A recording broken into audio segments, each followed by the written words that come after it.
आइए जानते हैं आज के प्रमुख अंतर्राष्ट्रीय खबरों को। पहले एक नजर हेडलाइंस पर। अलीगढ़ मुस्लिम विश्वविद्यालय का अल्पसंख्यक दर्जा रहेगा या होगा खत्म, सुप्रीम कोर्ट ने सुनाया फैसला। भारत ने तालिबान से पहली बार की बातचीत, पाकिस्तान और अफगानिस्तान के बीच सैन्य तनाव जारी। ब्रैम्पटन में मंदिर के बाहर हुए प्रदर्शनों पर पुलिस ने अब तक क्या कार्रवाई की। इजराइल हिजबुल्लाह की जंग में पीस रहे हैं लेबनान के आम लोग। कौन है सुशी विल्स जो बनी व्हाइट हाउस की पहली महिला चीफ ऑफ स्टाफ। अमेरिका हमारा पुराना दोस्त, चीन से खराब नहीं होंगे संबंध, डोनाल्ड ट्रंप की जीत पर बोला पाकिस्तान। हैरिस की हार के लिए डेमोक्रेटिक किसे मान रही है जिम्मेदार, कमला ने कहा जारी रहेगी लड़ाई। सोना चांदी हुआ सस्ता, कम कैरेट के सामानों की बिक्री बढ़ी। इस गंभीर बीमारी के चपेट में सिंघम अगेन के डेंजर लंका, बोले शरीर का हो रहा है नुकसान। और आज 2 क्रिकेटर करेंगे T20 में डेब्यू।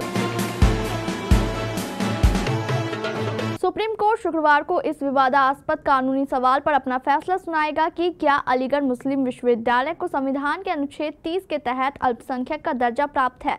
अनुच्छेद 30 धार्मिक और भाषाई अल्पसंख्यकों को शैक्षणिक संस्था स्थापित करने और उनके प्रशासन का अधिकार देता है। प्रधान न्यायाधीश DY चंद्रचूड़ की अध्यक्षता वाली 7 न्यायाधीशों की संविधान पीठ इस मुद्दे पर अपना फैसला सुनाएगी। संविधान पीठ में जस्टिस संजीव खन्ना, सूर्यकांत, JB पारडीवाला, दीपांकर दत्ता, मनोज मिश्रा और सतीश चंद्र शर्मा भी शामिल है। इस फैसले का असर जामिया मिलिया इस्लामिया यूनिवर्सिटी पर भी पड़ेगा। पाकिस्तान और अफगानिस्तान के बीच लगातार बने सैन्य तनाव के बीच भारत ने अफगानिस्तान में काबिज तालिबान से संपर्क किया है। पहली बार अफगानिस्तान के अंतरिम रक्षा मंत्री मुल्ला मोहम्मद याकूब से भारतीय विदेश मंत्रालय के एक उच्च अधिकारी की मुलाकात हुई है। वैसे भारत ने स्पष्ट कर दिया है कि यह मुलाकात अफगानिस्तान को मदद देने के संदर्भ में और ईरान में चाबहार पार्टी का अफगानी कारोबारियों की तरफ से इस्तेमाल से जुड़े मुद्दों को लेकर हुई है। पूर्व में भी भारत की तरफ से अफगानिस्तान को कई बार गेहूं, दवाइयां आदि मानवीय आधार पर दी गई थी। इस मदद को आगे भी बढ़ाए जाने के संकेत है। हालांकि भारत अभी भी 2021 से अफगानिस्तान पर शासन कर रहे तालिबान शासन को मान्यता नहीं देता है। लेकिन जहां पाकिस्तान सरकार के साथ तालिबान के रिश्ते लगातार तनावग्रस्त होते जा रहे हैं, वहीं भारत के संपर्क बढ़े हैं। कनाडा के ब्रैम्पटन शहर में एक हिंदू मंदिर के पुजारी पर हाल ही में खालिस्तानी झंडे के लिए प्रदर्शनकारियों और वहां मौजूद लोगों के बीच हुई झड़पों के दौरान हिंसक बयानबाजी करने का आरोप लगा। पील क्षेत्रीय पुलिस ने ब्रैम्पटन में गॉड रोड पर एक मंदिर में एक बड़े प्रदर्शन पर कार्रवाई शुरू की। जैसे जैसे विरोधी पक्षों के बीच तनाव बढ़ता गया, लोक सुरक्षा सुनिश्चित करने के लिए पब्लिक ऑर्डर यूनिट को तैनात किया गया। पुलिस ने प्रदर्शन के दौरान हुई कई घटनाओं की जांच शुरू की। घटना के कई वीडियोस भी सामने आए हैं। एक वीडियो में एक शख्स को हिंसा भड़काने के लिए लाउड स्पीकर का प्रयोग करते देखा गया है। समूहों से सिख मंदिरों पर हमला करने का आह्वान करते हुए पकड़ा गया। 6 नवंबर 2024 को टोरंटो में एक शख्स रणेंद्र लाल बैनर्जी को कनाडा के आपराधिक संहिता की धारा 319(1) के विपरीत सार्वजनिक रूप से नफरत फैलाने के आरोप में गिरफ्तार किया गया। उन्हें शर्तों के साथ रिहा कर दिया गया और बाद में उन्हें ब्रैम्पटन में ओंटारियो कोर्ट ऑफ जस्टिस में पेश होना है।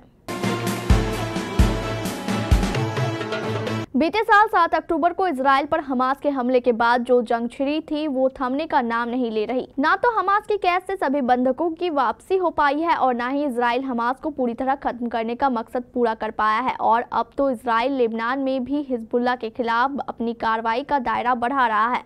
बेका वैली को पूर्वी लेबनान को हिजबुल्लाह का गढ़ माना जाता है। वहां पिछले ही हफ्ते इजरायली हमले में 160 से ज्यादा लोग मारे गए। लेबनान के अधिकारियों ने कहा कि बीते बुधवार को लेबनान के पूर्वी बालबेल इलाके में हुए इजरायली हमले में भी 55 लोग मारे गए।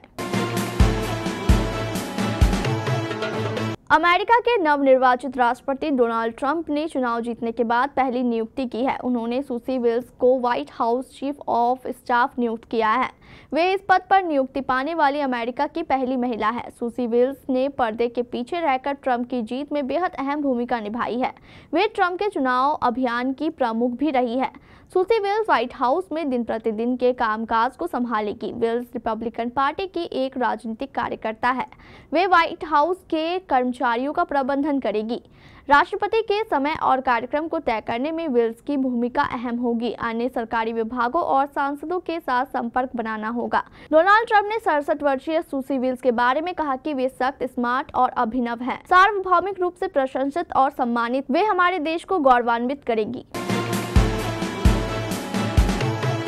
अमेरिका में एक बार फिर डोनाल्ड ट्रंप की जीत हुई है। इसे लेकर पाकिस्तान के विदेश मंत्रालय ने प्रतिक्रिया दी है। पाकिस्तानी विदेश मंत्रालय ने कहा है कि पाकिस्तान और अमेरिका पुराने दोस्त और साझेदार हैं, लेकिन साथ ही ये भी उम्मीद जताई गई है कि डोनाल्ड ट्रंप के नए अमेरिकी राष्ट्रपति बनने से पाकिस्तान और चीन के संबंधों पर कोई असर नहीं पड़ेगा। विदेश मंत्रालय की प्रवक्ता मुमताज जहरा बलूच ने कहा है कि राष्ट्रपति आसिफ अली जरदारी और प्रधानमंत्री शहबाज शरीफ ने ट्रंप को अमेरिका के 47वें राष्ट्रपति चुने जाने पर बधाई दी। ब्लूच ने वीकली ब्रीफिंग में कहा, अमेरिका के साथ हमारे संबंध दशकों से पुराने हैं और हम सभी क्षेत्रों में पाकिस्तान अमेरिका संबंधों को और मजबूत और व्यापक बनाने की उम्मीद करते हैं। ट्रंप के पहले कार्यकाल के दौरान अमेरिका और चीन के संबंध खराब हुए थे। चीन का पाकिस्तान से अच्छा संबंध है। ट्रंप ने निर्वाचन के कारण पाकिस्तान चीन के संबंधों पर असर से जुड़ा सवाल पूछा गया। इस पर उन्होंने कहा कि चीन के साथ पाकिस्तान के संबंध सदाबहार राजनीतिक और देश की विदेश नीति में स्थिरता का स्रोत है। राष्ट्रपति चुनाव में कमला हैरिस की हार से डेमोक्रेटिक पार्टी गुस्से में है। पार्टी के कई नेताओं ने हार के लिए राष्ट्रपति को बाइडेन के कमजोर नेतृत्व को जिम्मेदार ठहराया है। कहा गया है कि बाइडेन के खराब स्वास्थ्य और चुनाव प्रचार में उनके कमजोर प्रदर्शन ने चुनाव में डेमोक्रेट प्रत्याशी की स्थिति कमजोर की, जबकि बाइडेन ने रिपब्लिकन पार्टी प्रत्याशी डोनाल्ड ट्रंप को कड़ी टक्कर देने के लिए हैरिस की तारीफ की है।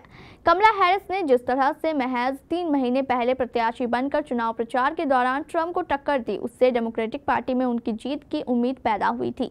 ये उम्मीद टूटने पर पार्टी अब हार के कारणों को तलाश रही है। ऐसे में पार्टी नेताओं को बाइडेन का प्रदर्शन नाकाफी लग रहा है। कहा जा रहा है कि मानसिक रूप से कमजोर पड़ने के बावजूद जिस प्रकार से बाइडेन चुनाव मैदान में डटे रहे, उससे ट्रंप को मजबूत होने का मौका मिला।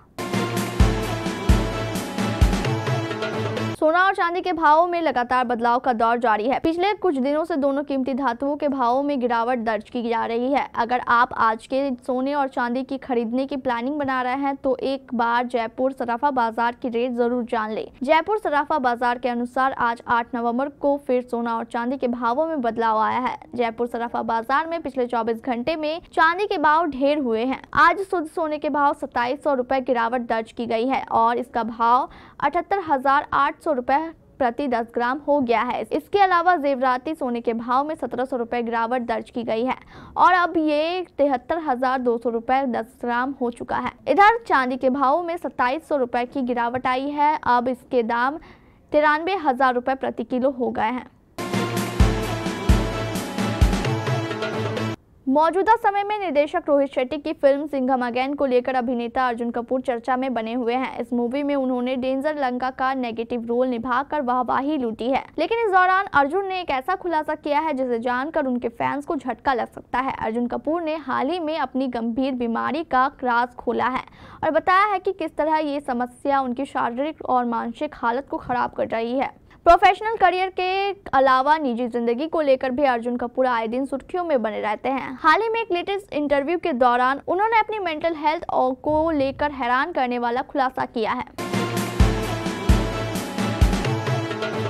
भारतीय टीम और साउथ अफ्रीका के बीच 4 मैचों की T20 सीरीज का पहला मुकाबला आज 8 नवंबर को खेला जाएगा। ये मुकाबला डरबन के किज़मिड स्टेडियम में होगा। मैच भारतीय समय अनुसार आज रात 8:30 में खेला जाएगा, जबकि टॉस आधा घंटा पहले यानी 8 बजे होगा। भारतीय टीम की कमान सूर्य कुमार यादव के हाथों में है, जो इस मुकाबले में मजबूत प्लेइंग 11 उतारना चाहेंगे। विकेटकीपर बल्लेबाज संजू सैमसन के साथ अभिषेक शर्मा ओपनिंग में मोर्चा संभालेंगे, जबकि मिडिल ऑर्डर में कप्तान सूर्या के अलावा तिलक वर्मा, हार्दिक पांड्या, रिंकू सिंह, रमनदीप सिंह जिम्मेदारी संभाल सकते हैं। इसके बाद गेंदबाजी की कमान अक्षर पटेल, आवेश खान, हर्षदीप सिंह और वरुण चक्रवर्ती को दी जा सकती है।